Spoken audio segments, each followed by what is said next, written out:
Usapang pangkalusugan. Ako po si Coach Christine, nag-aral ng Tauropathy para sa natural na paraan ng gamutan. Paano gagaling sa natural na kaparaanan? Sa panahon po natin ngayon, marami na po ang namamatay dahil po sa iba't ibang uri ng karamdaman. At alam naman po natin, sa panahon natin ngayon, kahit doktor po ay tinatamaan na ng sakit na cancer. Bakit po ba nangyayari ito? Okay, so ako po ay nag-aral ng naturopathy, ibig sabihin natural healing. So marami po nagsasabi na yung mga health advocate o mga nagtuturo tungkol sa kalusugan, sila yung naaapektuhan o tinatamaan ng karamdaman. Dahil yun sa mga energy ng mga taong nanonood sa kanila. Okay? So mas maganda na suportahan po natin yung mga nagtuturo about sa kalusugan. Paano gagaling, paano magiging malusog ang mga tao. Dahil sa panahon po natin ngayon, ay hindi na po ganon kahaba ang buhay. Hindi katulad nung unang panahon ng Bible, ay napakarami pong mga tao noon na nabuhay ng 900 years. Dahil po sa kanilang kinakain. Dahil nung panahon po noon, ang kinakain lang po ng mga tao ay napaka-alkaline na pagkain. Ibig sabihin, yung kinakain lang po noon ay hindi pa po niluluto sa apoy. Kaya ang mga pagkain nung panahon ng Bible, ng mga panahon po ng mga sinaunang tao na nabuhay ng 900 years, yun yung mga wala pang mga pagkain preservative. Wala rin pong mga pagkain na mayaman sa pesticide, pagkain mayaman sa chemical. Kaya napakahaba ng buhay ng tao noon. At ang ginagamit lang po na panggamot ay yung mga halaman. No? Sabi nga po sa Bible, di ba? Ang bunga at dahon nito ay gagamitin para gumaling ang iyong karamdaman. So, ibig sabihin, bakit ngayon ang dami nang nagkakasakit? Dahil nga po, ang kinakain na po ng mga tao ngayon ay more on preservative. At ang kinakain na po ng mga tao ngayon ay more on acidic. Ayan ang ipapaliwanag ko po sa inyo. Bakit ba nagkakasakit ang tao?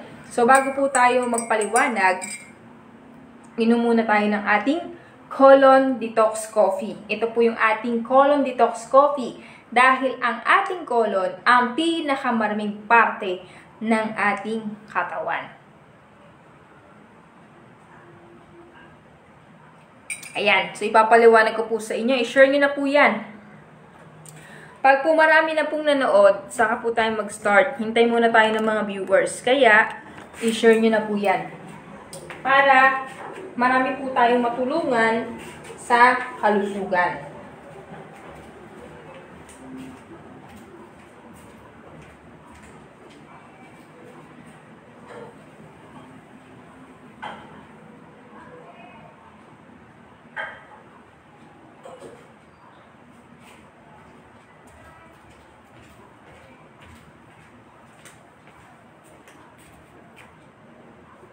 Okay, papaliwanag ko po sa inyo.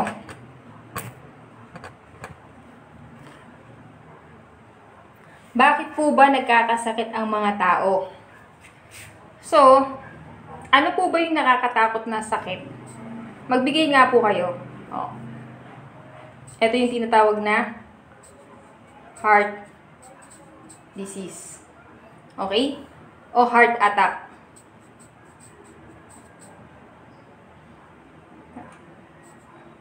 Number 2, asthma. Number 3, cancer. Number 4, diabetes.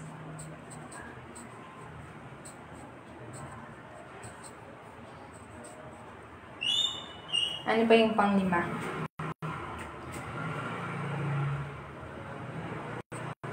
O, sino magbibigay ng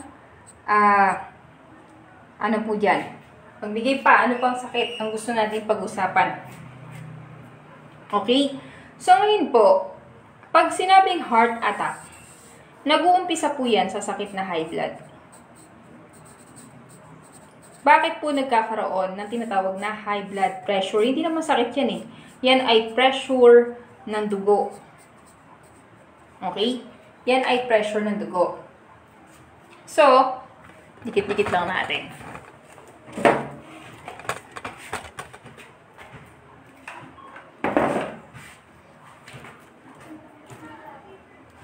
Ang nangyayari po dyan, nakikita niyo po ba? Parang baliktad yung sulat ko.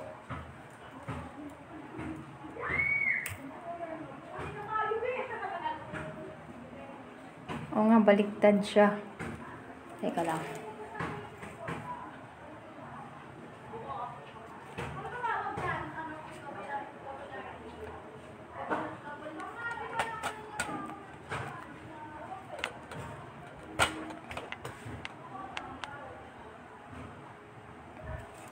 Ayun. Malabo naman.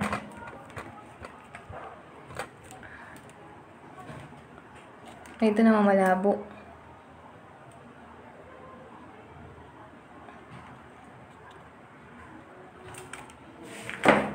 Kita po ba?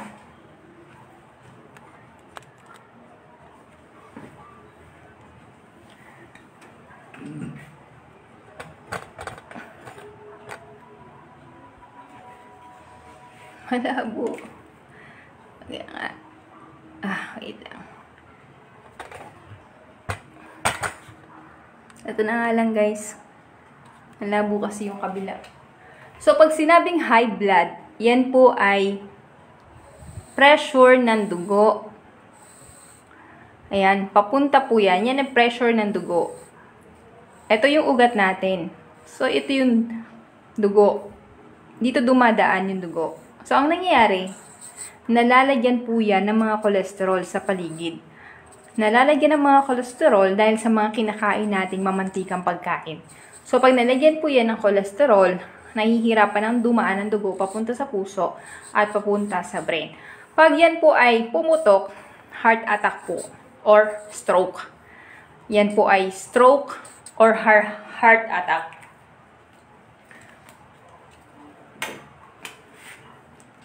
Stroke or heart attack po yan.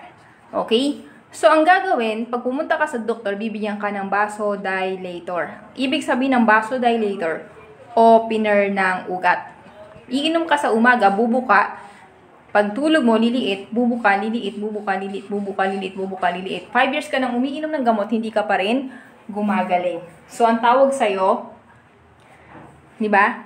Pag uminom ka niyan, for example, high blood ka, uminom ka ng gamot, maintenance po yan, yung tinatawag na maintenance na gamot. Vasodilator. Iinom ka sa umaga, bubuka, lilit, bubuka, lilit, bubuka, lilit. 10 years ka nang umiinom, hindi ka pa rin gumagaling. So, ang tawag sa'yo, bobo ka, kasi hindi ka naman gumagaling. Tama po ba? So, ngayon, yung asthma naman, uubusin muna yung oxygen bago ka mamatay. Ang may problema dyan, yung lungs. Mahina yung iyong lungs. Okay? Ang problema ng lungs, yan po yung lungs natin. Mahina po yung daloy ng airway. Okay? So, dito po may mga plema. Kaya hindi ka nakakahinga ng maayos. Anong kailangan? Palakasin yung lungs. Okay? Cancer. Sa cancer naman po, kailangan po alkaline yung kinakain natin. Ano ba yung alkaline? Ang alkaline is dapat 80% ng kinakain mo alkaline, 20% lang ng acidic. Kaso baliktad na. Ang kinakain mo, kumakain ka nga ng gulay, pero niluluto mo naman sa apoy. Acidic pa rin po yan. Okay? So, paano magiging alkaline? Kailangan po kumain tayo ng fruits and vegetable na hindi niluto sa apoy. Para maging alkaline yung ating katawan. So, ngayon, para maging alkaline po yan, hindi ka na po tatamaan ng sakit na cancer dahil ang pagkain ng cancer ay yung acidic na katawan. So kapag ang katawan mo ay lagi kumakain ng mga tusino, longganisa, hotdog, dilata, instant noodles, yan, mga canned food, fast food, yan ay acidic na pagkain. So kailangan lang natin na gawing alkaline yung ating katawan. Okay? So paano yan gagawing alkaline? Yun yung tinatawag na nutraceutical. Ibig sabihin ng nutraceutical, ito yung pinagsama-samang nutraceutical. Pinagsama-samang supplementation. Tamang combination ng supplementation. So, dito po, meron tayong makukuhang guidelines kung ano yung mga dapat kainin at kung ano yung mga bawal. For example, katulad nito, diabetes. Bawal sa'yo yung isda na walang kaliskis. Isda na walang kaliskis. Bawal, dapat ang kakainin mo yung isdang may kaliskis. Okay? So, sa diabetes naman po, bago ka mamatay, puputulin muna yung katawan mo. Diba? Puputulin yung left and right legs. Left and right hand. Left and right legs. Okay? So, pag lalaki daw, 5 ang pinuputol. Ano yun? Kayo na mag-isip. Bakit po nagkakasakit na diabetes? Dahil nasira yung tinatawag na pancreas. Pag nasira ang pancreas, hindi na niya kayang maglagay ng natural insulin. Hindi niya na kayang magbigay. Kaya pag kumain ka po ng carbo, ibig sabihin yan yung rice, lahat ng carbo, na-convert siya into sugar instead na energy. Kapag kumain ka naman ng rice, kung hindi sira ang iyong pancreas, nako-convert yan into energy. Lalakas ka. Pag kumain ka ng mga matatamis, kung ikaw ay okay ang iyong pancreas, mako-convert lang po yan into energy. Lalakas ka. Kaso lang nasira yung pancreas mo dahil sa mga pinapasok mo dyan na mga toxin sa katawan mo. Kaya nasira po ang pancreas. Kaya hindi niya na kayang magbigay ng natural insulin. Okay?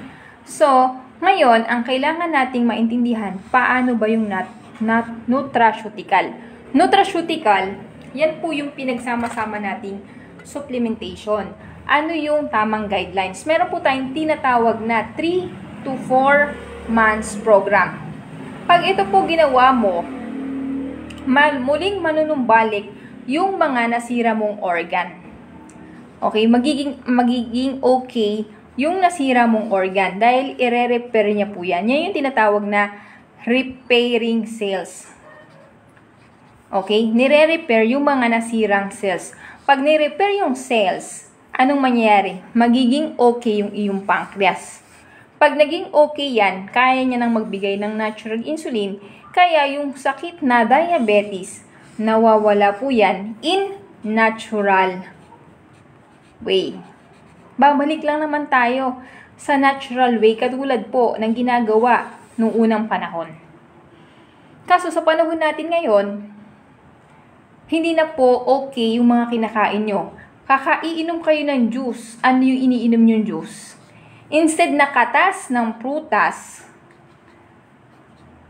anong katas? Preservative juice ang iniinom nyo. Kaya, nasisira yung inyong mga organ. Tama po ba?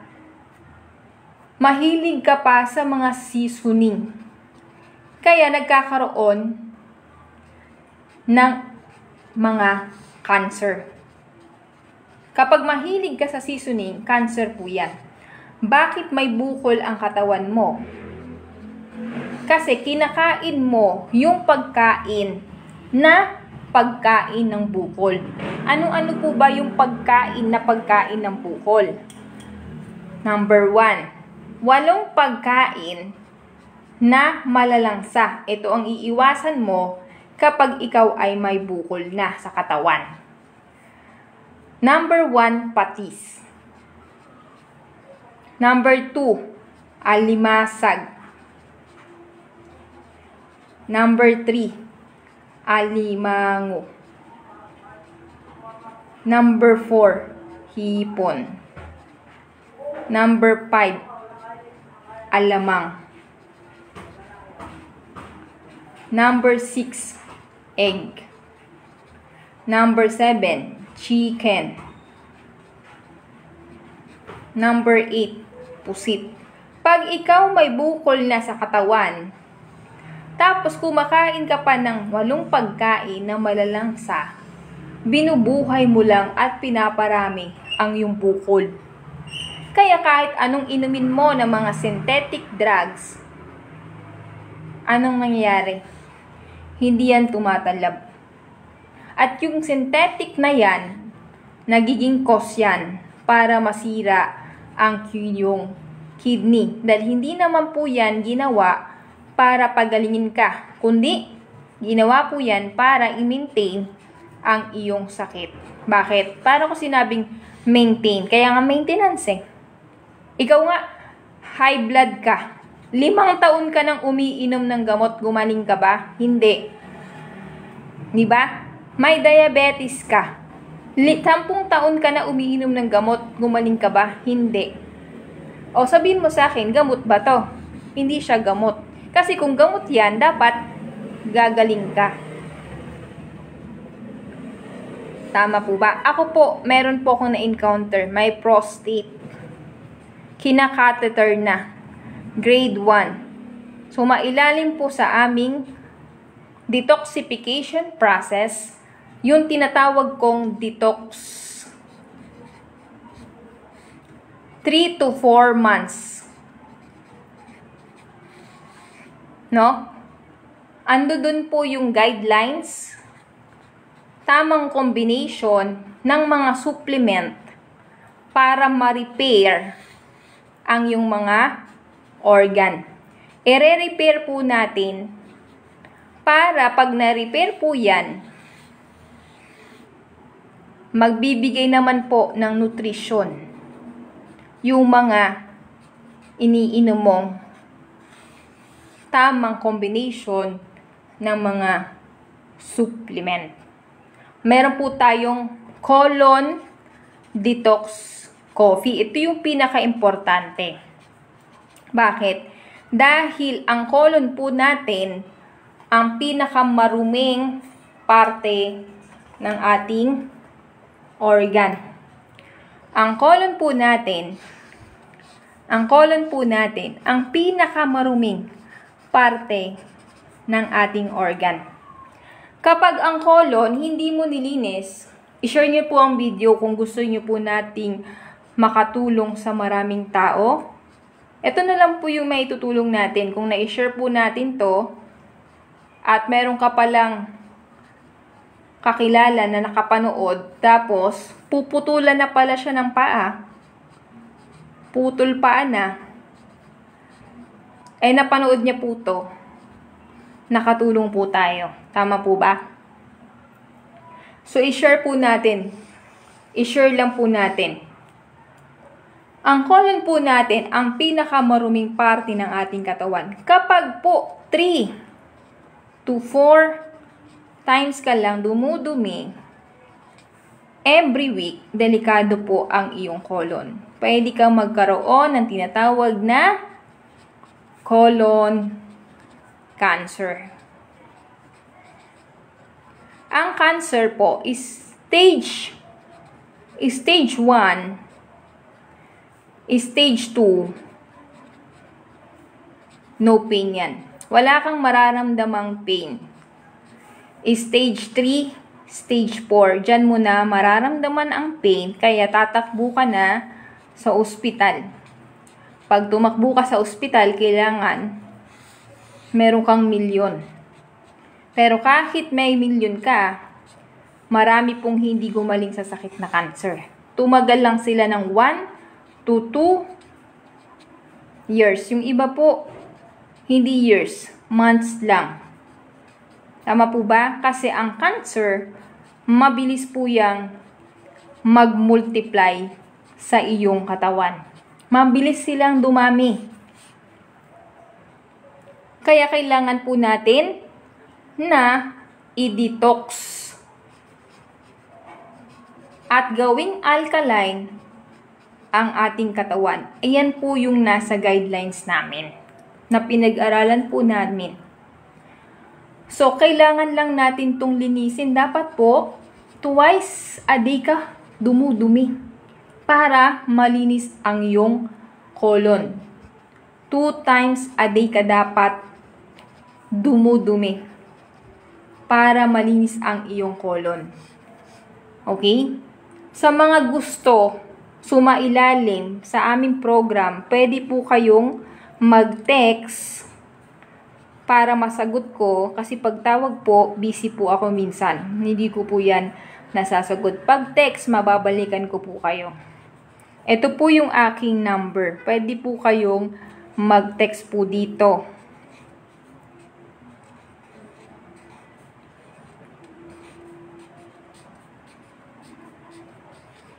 Christine, hanapin nyo lang po ako.